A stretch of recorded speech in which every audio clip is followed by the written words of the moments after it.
नमस्कार, हम पटना के मिलर हाई स्कूल ग्राउंड के पास हैं और आज हमारे साथ डॉक्टर राम बहादुर गुप्ता जी हैं।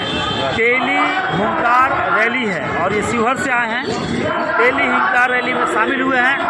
हज़ारों हजार की संख्या में तेली समाज इकट्ठा हुए हैं और रणविजय जी इसकी अगुवाई भी किए हैं और सभी लोग इस रैली को सफल कराने के लिए उपस्थित हुए हमारे साथ। सर बताइए, आज यहाँ पर आप शिवहर से चल कर आए हैं, आने का मुख्य उद्देश्य क्या है? मेरा मुख्य उद्देश्य यही है कि तेली समाज की जितनी आबादी है उस अनुसार भागीदारी मिले सभी मतलब दल में, चाहे वो भारतीय जनता पार्टी हो, जदयू हो, आरजेडी हो, लोजपा हो, जो भी है सभी में भागीदारी मिलना चाहिए। क्योंकि तेली समाज के बैठ समाज में अकेला 1% आबादी है, पूरे बिहार में लमसम 40 लाख। तो उसके अनुसार आबादी के अनुसार जो है सभी लोगों से टिकट मिलना चाहिए, मंत्रिमंडल में जगह मिलना चाहिए। मंत्रिमंडल में जगह नहीं मिला।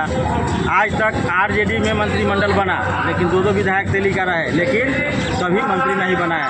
एक गुंजेश्वर साहू जी जदयू में है लेकिन उनको भी मंत्री नहीं बनाया गया, क्योंकि उनका भी सरकार अभी भी है, इससे पूर्व में भी आरजेडी के साथ भी था। लेकिन भारतीय जनता पार्टी ने पहले पूर्व में बनाने का कार्य किया। तेली जाति के चाहे सुनील कुमार पिंटू थे, चाहे नारायण शाह थे, चाहे वो रामनारायण मंडल थे। तो मैं सभी पार्टियों से यह कहना चाहूँगा कि तेली जाति का आप लोग यूज करना बंद कीजिए, जो उनका उचित भागीदारी है वह दीजिए। और तेली समाज ये नहीं है कि किसी का बंधुआ मजदूर है, सभी के लिए जो है काज करता है, सभी के लिए जो है काम करता है। और कोई अगर बोलेगा या जो मंच आज लगा है तेजस्वी यादव जी को बुलाया गया है, यह रणविजय साहू जी का यह जो है बहुत बड़ा गलती है। नहीं बुलाना चाहिए था किसी भी पार्टी को। जब तेली समाज का आप किए हैं, या तो मुख्यमंत्री को बुलाते, उप मुख्यमंत्री को बुलाते तो कुछ मिलता आपको, लेकिन तेली समाज के किसी व्यक्ति को बुलाना ये उचित नहीं हुआ है। इसीलिए हम लोग यह जो है छोड़ करके जा रहे हैं और यह माने बहुत गलत कार्य हुआ है। तेली को बेचने का काज किया है रणविजय साहू। आप काफ़ी गुस्से में दिख रहे हैं, लेकिन आप ये कहेंगे कि रणविजय साहू ऑलरेडी पहले से आरजेडी में है, इससे क्या हो सकता है? इसी वजह से सबसे पहले तेली समाज ने उनको अध्यक्ष बनाया। तो तेली समाज के जब हुंकार रैली आप बुलाए हैं तो उसमें किसी पार्टी को बुलाने की जरूरत नहीं। आपके अच्छा, आप सभी जनता यही कह रहे हैं। आप ये भी कह रहे हैं कि भारतीय जनता पार्टी ने तेली समाज को सम्मान दिया, लेकिन आरजेडी नहीं दिया। इसका मतलब ये है कि आरजेडी ने यूज नहीं दिया, जदयू ने भी नहीं दिया, किसी पार्टी ने नहीं दिया। सिर्फ अगर कोई दिया है बिहार के अंदर मंत्रिमंडल में जगह तो भारतीय जनता पार्टी ने दिया। भारतीय जनता पार्टी के अलावा दूसरे पार्टियां लोग यूज किया है, तो क्या आप तेली समाज भारतीय जनता पार्टी की तरफ जाएंगे? आपका जो कहना है कि उन्होंने सम्मान दिया नहीं, तेली समाज भारतीय जनता पार्टी की तरफ जाती है। अब मान लिया कि 2 विधायक हैं आरजेडी के, लेकिन 6 विधायक है भारतीय जनता पार्टी के। भारतीय जनता पार्टी ने इसी बिहार में पहले 10 विधायक था। सर, आपके बातों से लग रहा है आपका झुकाव भारतीय जनता पार्टी की तरफ। मेरा झुकाव नहीं, जो इन्होंने किया है, मेरा झुकाव सभी पार्टी की तरफ है। क्योंकि हम अगर कोई हमको नेता मानता है, हम एक डिप्टी चेयरमैन पति हैं, तो जनता जो है चाहे जितने भी यहाँ जनप्रतिनिधि सब हमारे लिए बराबर है। यह नहीं कि कोई आरजेडी का हो, कोई भाजपा का, कोई किसी का। लेकिन जो भारतीय जनता पार्टी कर रही पूरा देश देख रहा है ना। चलिए, हम 6 घंटा में आते थे शिवहर से यहाँ, अब 2.5 घंटा में आते हैं। यह भारतीय जनता पार्टी की सरकार में बना है, नीतीश जी की सरकार में बना है। जो अच्छा कार्य हुआ उसको बोलिएगा नहीं। तो आप नीतीश जी की बात कर रहे हैं कि सरकार में बना है या भारतीय जनता? क्योंकि नीतीश जी अभी इधर भी रहे हैं, कभी उधर भी रहे हैं। काम तो बहुत रहे हैं, बहुत कम रहे हैं, लेकिन मुख्य रूप से जो है आप क्रेडिट किसको देते हैं? देखिए, यह डबल इंजन नहीं, डबल इंजन की सरकार है। नरेंद्र भाई मोदी भर कर दे रहे हैं पैसा, इसलिए यहाँ काज हो रहा है। बिना पैसा के आपका चाहे मेरा कोई काज होगा नहीं। लेकिन तो आप भी जान रहे हैं कि देश ही नहीं विदेश भी उनका लोहा मान रहे हैं नरेंद्र भाई मोदी जी का।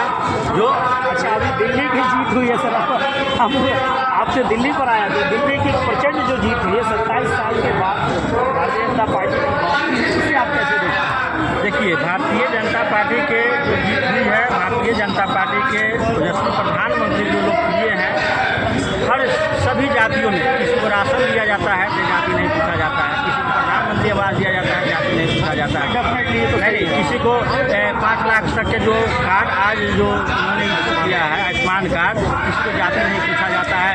चाहे उज्ज्वला गैस योजना दिया गया, किसी को जाति नहीं पूछा गया। अनेकों काम, सैकड़ों काम उनका जो है कि जनहित में है। चाहे वो अंतिम पक्की में भी जो बैठे हुए हैं उनके लिए भी नरेंद्र भाई मोदी ने कार्य किया है। इसलिए हम लोग नरेंद्र भाई मोदी को चाहते हैं कि और भी और आगे तक जब तक जीवन रहे उनका तब तक प्रधानमंत्री बने कि देश में विदेश में देखिए, चाहे वो आपका सुरक्षा का क्षेत्र हो, चाहे इसका जो है बाउंड्री का क्षेत्र हो, मने सेक्टर हो, सभी में नरेंद्र भाई मोदी के रीजन में भारतीयों को सम्मान मिला है। यह सम्मान भूलने लायक नहीं है। इसलिए हम लोग जो है उनको उस नज़रिया से देखते हैं। हम लोग यहाँ आए हैं अपना तेली समझ करके हुंकार रैली में, लेकिन किसी एक पार्टी के लोगों को बुलाने का मतलब है कि वह उचित नहीं हुआ है, इसलिए हम लोग निकल करके जा रहे हैं। सर अपना परिचय एक बार फिर से। मेरा नाम डॉक्टर राम बहादुर प्रसाद गुप्ता हुआ। मैं शिवहर से हूँ।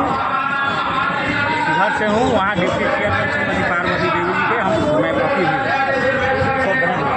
तो डॉक्टर राम बहादुर गुप्ता साहब जो हैं, ये थोड़ा सा पार्टी, इनका कहना है कि हम तेली समाज में आए थे, किसी पार्टी और दल के लिए नहीं आए थे, थोड़ा नाराज़ हैं। लेकिन इन्होंने भाई नरेंद्र मोदी जी का प्रशंसा किए हैं, भारत के प्रधानमंत्री का प्रशंसा किए हैं। इनका मानना है कि वो जो काम करते हैं बैलेंस बना के काम करते हैं और उनके रीजन में कोई जात पात नहीं है। अगर जात पात की बात करती है तो कुछ विपक्षी पार्टियां जो है जात पात का बात करके हिंदू और मुसलमान कराती है और लोगों को भड़काता है, जबकि प्रधानमंत्री का उद्देश्य ऐसा कुछ नहीं है। उनकी जो भी योजनाएं होती है वो सभी के लिए होती है और यही वजह है कि आज दिल्ली में 27 वर्षों के बाद फिर से भारतीय जनता पार्टी की वापसी हुई और प्रचंड वापसी हुई है और दिल्ली अब बदल कर रहेगा, पूरा देश बदल कर रहेगा। और कहीं ना कहीं इस बार बिहार की भी बारी है भारतीय जनता पार्टी के आने का। इसके लिए भी लोगों में खुशी है। और हमारे साथ राम बहादुर सर हैं जो शिवहर से हैं, इन्होंने तो जो खुलकर कह दिया आप भी समझे होंगे और हमारे साथ बने रहें। मैं आदम परवेज, आप तक देश की आवाज़ के लिए पटना से। केजरीवाल जी लोग समझ के अच्छे लोग हैं भाई, आए हैं, लेकिन दारू एक पर वोट की बांटिएगा तो भाई हमारी महिला है, हम दारू वाला की बात है तो हम अपना तो बेचनी बेच देंगे, जमीन बेच देंगे, घर बेच देंगे, हमारे बच्चे नहीं स्कूल जा पाएंगे, हमारे बच्चे किस काम का सरकारी, हमारे पास पढ़ाने के लिए पैसे नहीं रहेगा, जाने के लिए पैसे नहीं रहेगा, खाने के लिए पैसे नहीं रहेगा। ऐसा ऐसा काम उन्होंने किया है, इसलिए वहाँ का जनता ने उनको उचित दंड दिया है अरविंद केजरीवाल जी को।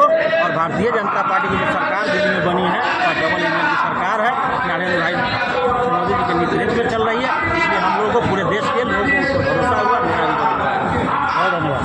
नहीं कहकर आप लोगों का भी धन्यवाद, बहुत बहुत जो हमारे मीडिया है उनका भी धन्यवाद, हमारे देश की जनता को भी धन्यवाद, हमारे बिहार की जनता को भी।